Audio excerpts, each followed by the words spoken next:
by Laura Resau, Chapter 2, Section 2. By October, the nights were too cool to sleep outside.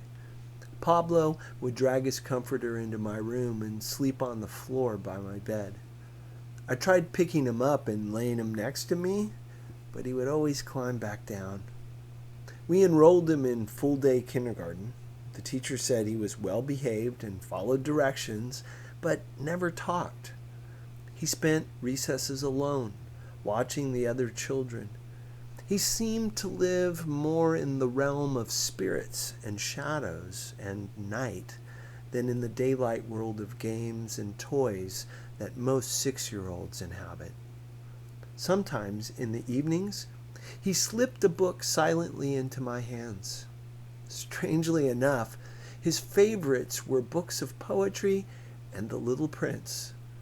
It wasn't the meaning of the words that mattered to him. It was their music. As the little prince was falling asleep, I picked him up in my arms and started walking again. I was moved. It was as if I was carrying a fragile treasure. It actually seemed to me that there was nothing more fragile on earth. By the light of the moon, I gazed at the pale forehead, those closed eyes, those locks of hair trembling in the wind, and I said to myself, what I'm looking at is only a shell. What's most important is invisible. In the early spring, he started sleeping outside again, sometimes with me, sometimes with Dika. One morning after we woke up on the comforter, Pablo let the chickens out of their coop just like any other day, but one of them refused to budge. Look, Pablo, she's feeling lazy today. He picked up the chicken and revealed a perfect white egg. Pablo, you made the chicken get better. I wasn't sure why I said that, but when he nodded solemnly, I wondered if maybe somehow it was true. With 2 hands, he carried the egg inside and presented it to Mom. Gracias, mi amor. She kissed the top of his head. He smiled, just a little, not enough to see any teeth. Mom made a big deal over the egg. She fried it the way he liked it, estrellado, star-shaped, broken right into the pan.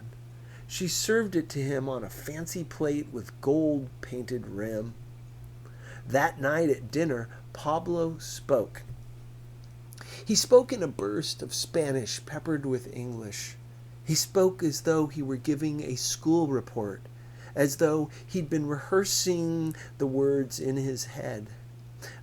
Tenemos chickens in mi town.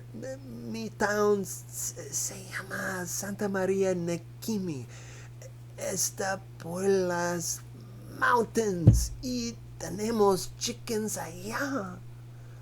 Juan found Santa Maria Nequimi on a map. It was in the state of Oaxaca, deep in southern Mexico, far from Tucson, probably a week of traveling by car. He found the phone number. Turned out there was only one phone in the village. I imagined a lonely plastic phone booth in the middle of the town square ringing with no one around to answer it. Pablo told me later it was inside a store where they sold lollipops and beer and strips of palm for weaving hats. The shopkeeper picked up immediately and instructed Juan to hang up and call back in 10 minutes while she announced the call over the village loudspeaker.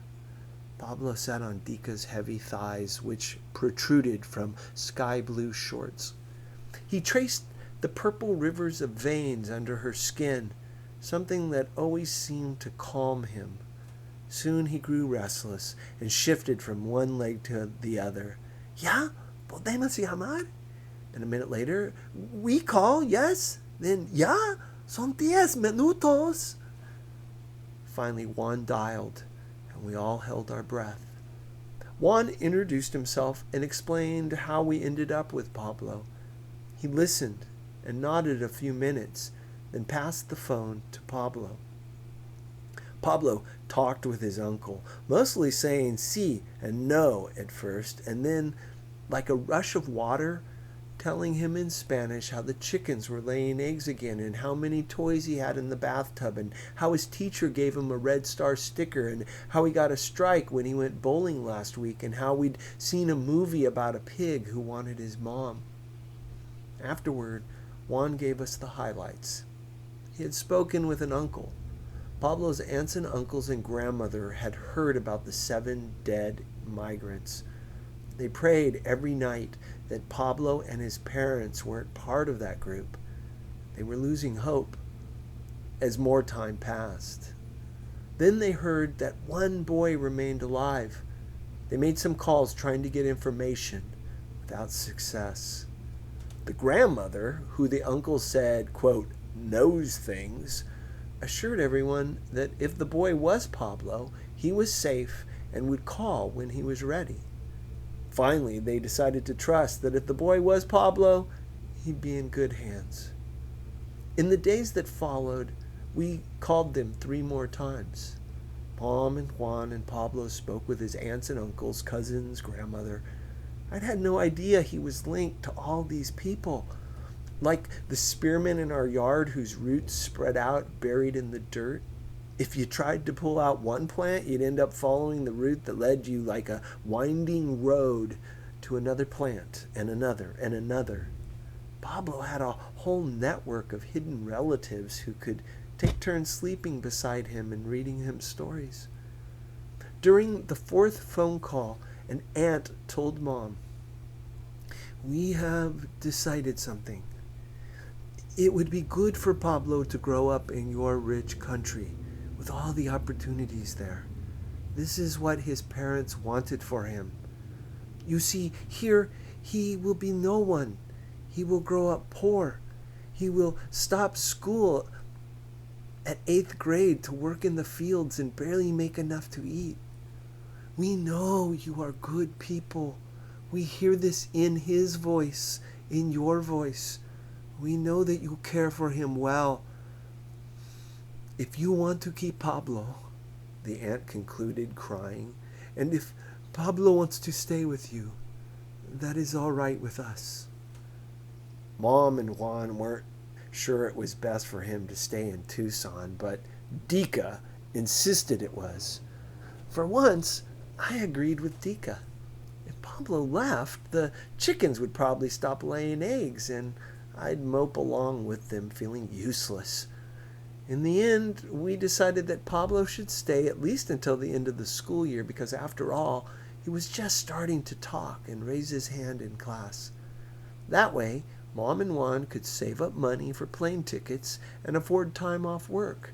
Then they would take Pablo to visit his relatives, and he could decide where he wanted to live.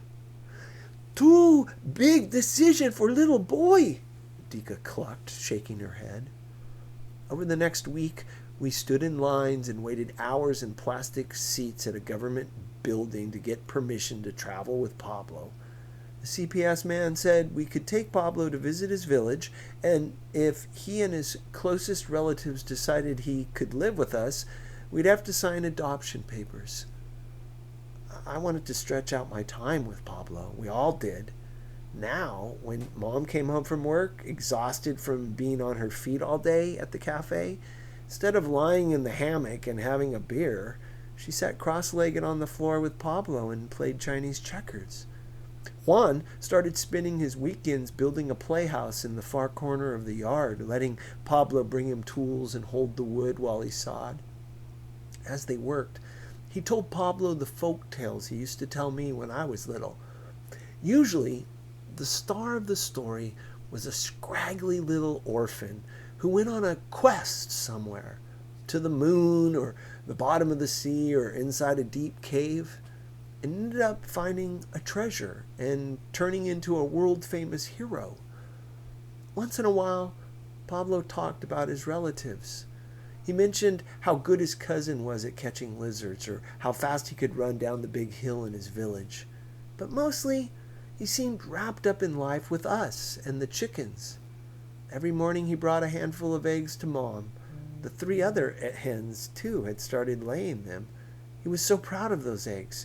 Even though I liked fruit and cereal for breakfast, I forced myself to get used to a daily star-shaped egg instead.